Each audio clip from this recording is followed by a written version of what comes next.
의뢰인의 행복만 생각합니다. 법률 문제로 고민에 빠지신 분들에게 정확한 정보를 제공하여 현명한 선택을 하도록 도와드리는 소송 가이드입니다. 최근 전화금융사기에 가담하게 되는 경로를 보면 취업, 아르바이트를 빙자한 수법에 걸려드는 경우가 많다는 것을 알 수 있습니다. 실제로 많은 분들이 구직 사이트와 SNS에서 고수익 단기간은 초보 가능 같은 구인 공고를 보고 일을 시작했다가 전달책 혐의로 형사처벌을 받고 있는데요.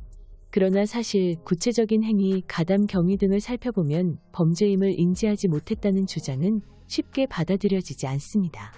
아무것도 몰랐고 속았다며 억울함을 주장하지만 현실에서 그러한 주장으로 수사기관을 설득하기엔 무리가 있습니다. 첫 시작은 몰랐대도 수사기관은 이를 거듭하며 거듭할수록 불법행위임을 알아차릴 수 있는 가능성이 있었다는 미필적 고의의 존재로 쉽게 무혐의를 내리지 않습니다. 잘 모르고 했다 하더라도 보통은 미필적 고의가 인정돼서 사기죄의 공범으로 처벌받을 가능성이 큽니다.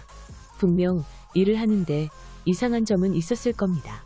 큰 돈을 받아오는 일인데 대면 면접을 보지 않거나 수십 개의 계좌를 받아서 100만 원씩 무통장 입금을 하는 것은 정상적인 채권 추심 업체라고 보기 어려운 부분들이 있기도 합니다.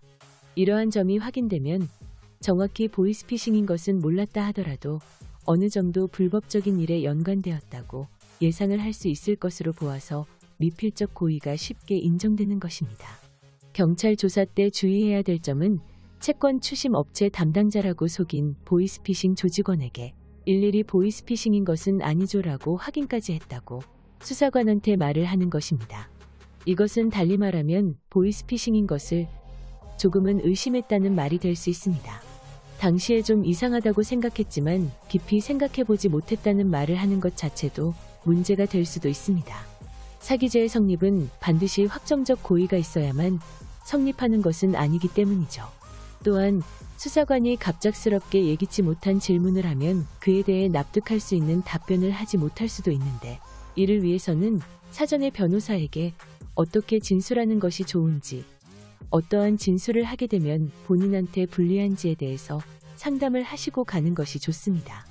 범죄인지 모르고 가담했고 사실을 알게 된 이후에는 곧바로 그만두려 한 입장에서는 형사처벌을 받을 수 있는 상황이 무척 억울하게 느껴질 수 있습니다. 그렇다 보니 수사 대상이 되었을 때 일단 모든 혐의를 부인하는 분들이 많은데 무작정 혐의를 부인하는 것은 올바른 대응 방안이라고 볼 수 없습니다. 자신은 정말 전화금융사기라는 것을 모르고 일을 시작했다고 해도 사실 그 과정을 되짚어 봤을 때 일반적인 아르바이트와 다르다는 것을 알 수 있을 만한 사정이 있다면 형사처벌을 피하는 것은 어렵습니다. 더욱이 피해자들에게 위조된 완납 증명서를 제시하거나 은행 직원을 사칭한 경우라면 몰랐다는 주장은 더 받아들여지지 않는데요. 사회 경험이 없고 초범이라면 선처를 받을 수 있지 않을까 생각할 수도 있겠지만 우리 법은 일반적인 사회인의 상식 수준을 따르는 만큼 단순한 주장으로는 징역형을 면하기 어려울 수밖에 없습니다. 그렇다면 어떤 경우 고의가 인정되며 이 경우에는 어떻게 대응하는 것이 좋을까요? 우선 특별히 어려운 일이 아님에도 업무에 비해 많은 돈을 받는 경우 전화금융사기는 아니더라도 불법에 관여한다는 점을 어느 정도 인지하고 있었던 경우 일반적인 메신저가 아닌 비밀 유지가 되는 메신저만을 사용해 업무 지시를 하는 등의 경우에는 전화금융사기임은 정확히 몰랐더라도 범죄에 가담하는 고의가 없다고 볼 수 없다고 보고 있습니다. 이러한 사정이 있는 경우에는 경찰 조사 전부터 빠르게 변호사의 자문을 구하는 것이 현명한데요. 미필적 고의가 인정될 수밖에 없는 상황에서는 무작정 혐의를 부인하는 것보다는 일부 혐의를 인정하며 반성하는 태도로 보이스피싱 경찰 조사를 받는 쪽이 좀 더 유리한 선고형을 받는 결과로 이어질 수 있는 만큼 자신에게 최선의 대응 방안을 찾을 수 있도록 전문가의 법률 조력을 구해보시는 것을 추천드립니다. 소송 가이드는 법률적으로 문제가 될 수 있는 부분에 관해 상세히 설명을 드리고 그 해결책에 관하여 근거 법령 및 관련 법령을 제시하는 길잡이를 해드립니다. 항상 노력하는 자세로 의뢰인의 이익을 최우선하는 모습을 보여드리겠습니다.